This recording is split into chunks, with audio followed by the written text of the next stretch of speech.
ये क्या है? चप्पल। कौन सा? कोल्हापुरी। शाहूराजान दिलाया मान घालुनी Kolhapuri पायतान।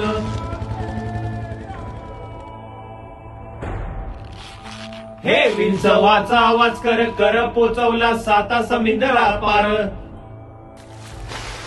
One district one product वाढला चप्पलीचा सन्मान।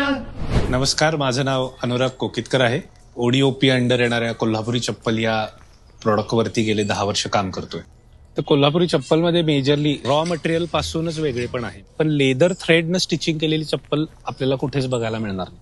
ती ऍक्च्युली कोल्हापुरीची ऑथेंटिसिटी आहे. एक चप्पल हँडमेड करायची झाली तर ऍटलिस्ट त्याला 28 ते 30 दिवस लागतात. कुठलं साईज पाहिजे ते असं काढून घ्यायचं. असला 9 नंबर 10 नंबर कुठला साईज पाहिजे ते काढून घ्यायचं. आता प्रेस करून कटिंग करून घ्यायचं. कटिंग करून घेतल्यानंतर मग आता ते आम्ही हे शिलायला देते. शिलाईला टापी सगळं लावून शिलाई करून आल्यानंतर मग आम्ही ते हाताने असं चेचून घेतो. फिनिशिंग करून घेऊन झाल्यानंतर मग हे ओके झाला. आता असं पट्ट्याला अप्परचं काढून घ्यायचं. असं पट्ट्याचं सगळं ओके करतो. परत त्याला आणि अंगठा लावायचं, छाप रेगा मारायचं. मग फिटिंग लावून असं आपल्याला कुठलं नॅचरल पाहिजे असलं तर नॅचरल करून घ्यायचं. कलर पाहिजे असलं तर कलर करून घ्यायचं. त्याची नाही हो नक्कल कलाकारी ही अस्सल. कोल्हापुरी चप्पल तर ऐकणे काम संपत नाही. एक विणीला 3 केस. पहिले पूर्वी करत होतं, फर्स्ट टाइमला नॅचरलच करत होतो. आता हे काय झालं, आता पॉलिशनं सगळं उठवायचं. पायात घातलं की जरा पाणी लागलं का नाही, पाणी गेला सायनिंग. एक चप्पल नाही म्हणलं तर 150 वेळा हातात येते. 40-50 वर्षाच्या पाठीमाग तर 100ला 100% माणसं आपल्या गावाकडलं सगळं असलंच वापरत. मग तसं सगळं कंपनीच कसं यायला आलं, त्याचं खप विक्री कमी होते आलं. मशीनचं काय, मशीनचं पटपट आता मशीनचं जे लेदर येते ते केमिकल प्रोसिजर मध्ये येते. शेगरा असतोय, साच्या कट फिटिंग केलं, सोल्युशन लावलं, दिलं केलं. असं काही नाही. तसं कोल्हापुरी नव्हती. पुढं अजून काय असं काय किती वर्ष चालणार काय असं काय वाटत नाही. तुम्ही घेते आमच्या चप्पल, आम्ही घेताय यावं साहेब. मग ते काय एवढी चप्पल आहे, एवढी महाग चप्पल साहेब, म्हणजे कलाकाराला किंमत नाही आहे. सगळ्यांनी उघड बघितलेलं आहे. हे उघड सत्य आहे की कारागिरांचं एक्सप्लॉयटेशन खूप जास्त झालं. हे शिवलं तरच आमचं पोट भरणार. नवरा पण नाही, 2 मुलगा पण नाही, मी काय खाऊ. सगळ्यात मोठा फॅक्टर आहे. आज खूप कमी पैशामध्ये लोकांना काम करावं लागतंय.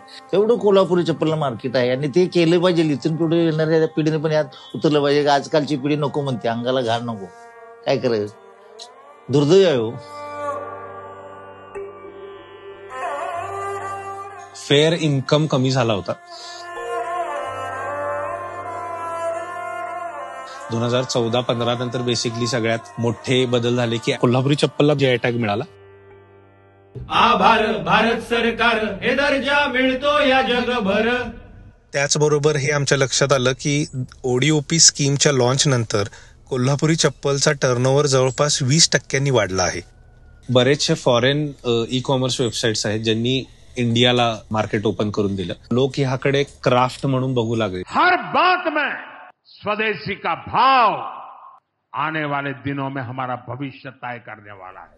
वन डिस्ट्रिक्ट वन प्रोडक्ट हीच ती दूरदृष्टी आहे की त्यामध्ये आपल्याला दिसतंय की एक जिल्ह्यामध्ये जरी एक प्रोडक्ट आपण आयडेंटिफाय करून त्याला ब्रँडिंग करून त्याला एक चांगल्या प्रीमियम लेवलला नेला तरी खूप मोठे बिझनेसेस आपण त्यातून बनवू शकतो. गव्हर्नमेंटनी अशा बऱ्याचशा स्कीम्स बरोबर इन्स्टिट्यूट टायअप्स करायला सुरुवात केली.